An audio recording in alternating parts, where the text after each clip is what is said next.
Hello, Wildcats. This is Miss Ivy here for Monday's Marvelous Book Talk. Today I'm sharing with you Small, Medium, at Large, and this is by Joanne Levy. And in this book, our main character, Lila, is constantly asking her friends, "Did you hear that?" And they're saying no all the time. Of course they didn't hear it, because it's a ghost. But Lila can hear these ghosts. After she was struck by lightning, she now has the ability to hear ghosts. And it's really not that big of a deal. Well, it kind of is a big deal, but it's not really scary because the most opinionated and the loudest ghost that she hears is her Grandma Dora. And Grandma Dora just wants to know about her life and her crush and how school's going and all of that fun stuff that most grandmas want to know. But how could Lila possibly think about going to the school dance with her grandma constantly telling her stuff in her ear?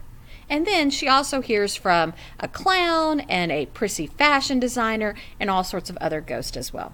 This is a fun and entertaining book. So if you are interested in Small, Medium, at Large, stop by the library and check it out. This is Miss Ivy coming at you from your Wayside Library.